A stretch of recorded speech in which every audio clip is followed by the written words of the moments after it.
Welcome. In this video, we're going to be learning about calorimetry. Now, calorimetry is an experimental way of working out the enthalpy change of a reaction. And we can use it to work out the enthalpy change of reactions such as combustion, neutralization, or displacement.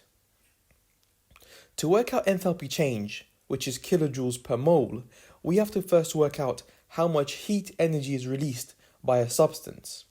To find that out, we can use this equation, Q equals mc delta T.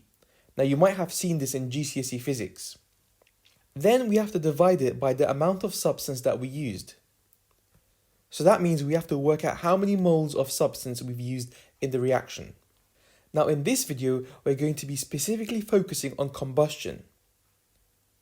One more quick side note. Don't confuse calorimetry with colorimetry.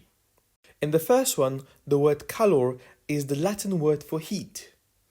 For example, calories in food gives us heat through respiration. We use colorimetry to measure absorption or transmission of light through colored solutions. So remember, we are doing calorimetry, not colorimetry. Okay, so let's look at calorimetry of combustion. So in combustion, we're going to be burning a fuel, which means reacting it with oxygen. Now the fuel is usually an alkane or an alcohol. From this reaction, we're going to measure how much energy is released in kilojoules, then divide it by the moles of fuel required. So here we have a spirit burner, and we're going to put 10 grams of ethanol. So the fuel we're using is going to be ethanol. Above it, we're going to place a beaker and fill it up with water. Let's say in this example, we're going to use 50 ml of water, which has a mass of 50 grams, because water has a density of 1 gram per ml. We're then going to place a thermometer in the water and measure the starting temperature. Next, we're going to light the spirit burner and allow the energy from the fuel to go into the water. This will cause the temperature of the water to rise. And of course, by the end of the reaction, the mass of ethanol will have dropped. Let's say in this one, it went from 10 grams to 4 grams. Okay, so we have enough information to work out the enthalpy of combustion of ethanol. The first thing we're going to do is work out how much energy was lost by ethanol. And to do this, all we have to do is work out how much energy was gained by water. Because we're assuming that all the energy from ethanol has gone into the water. So, to work out energy gained by water, we'll use the equation Q equals mc delta T. Q is energy gained by water in joules. M is the mass of water, so 50 grams. C is the specific heat capacity of water, which is 4.18, and they'll give you this in the question. And finally, delta T is the temperature change, so from 20 to 60, which is 40. We're going to put all of those into the equation, and that will give us an answer of 8360 joules. However, remember, we want to convert this into kilojoules by dividing by 1000. And that gives us 8.36 kilojoules. So we've measured the energy released. Next, we have to divide it by the number of moles of fuel that has been used. To work out moles, we're going to do mass used over MR. Now, the mass that was used is going to be 6 grams. Because we started with 10, we went to 4, so that means 6 grams of fuel was burnt. And ethanol, C2H5OH, has an MR of 46. We can work this out using the periodic table. That gives us 0.13 moles. Perfect, we have both energy and moles. So we're going to do energy divided by moles, and that will give us the enthalpy change, which is 64.3 kilojoules per mole. Now we're not finished yet. We know that this is an exothermic reaction, and we know that because the temperature has risen. So that means for all exothermic reactions, we have to put a minus in front of the value. And the final answer is minus 64.3. Okay, some final points. Let's say we work this out. This was the experimental value for the enthalpy of combustion of ethanol. However, they say that the actual value was minus 1367. So our value has a much smaller enthalpy change, Or we could say it's less exothermic than the actual value given by data books. Now the question is, how come it's lower? And this is a very common question that we need to know. So there are 4 reasons why our value, when we do it experimentally, is lower than the actual value. Number 1, heat loss to surroundings. When we are burning the fuel, we know that energy goes into the water. However, not all of the energy goes into the water.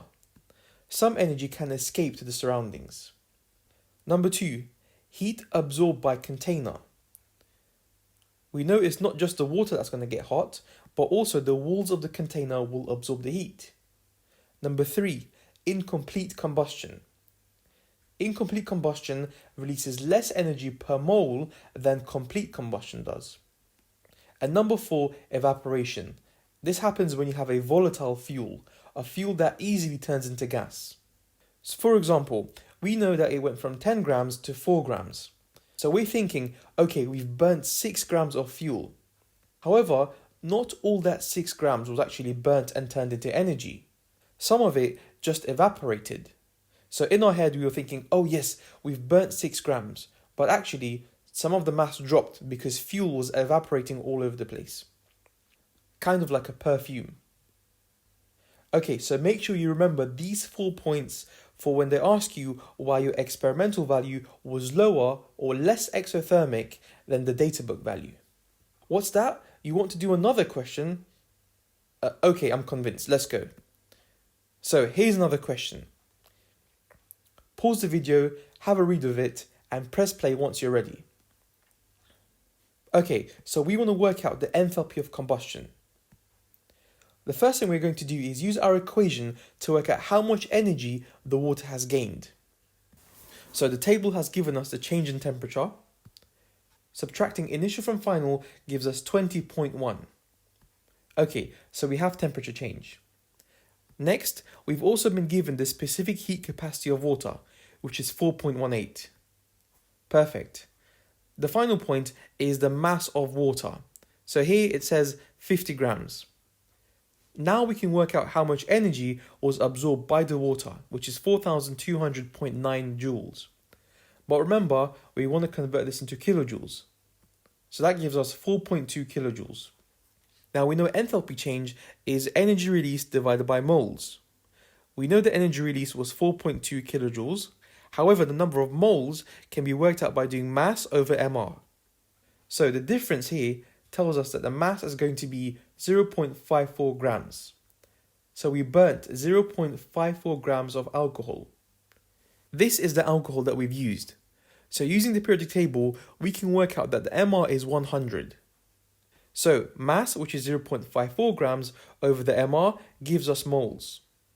We can use this and this together to work out the enthalpy change. Now we can use the energy released and the moles used to work out enthalpy change. And that gives us an answer of 778 kilojoules per mole. Don't forget, because it's an exothermic reaction, we have to put a minus in front of our answer. In the next video, we'll use calorimetry to work out enthalpy change of neutralization and displacement.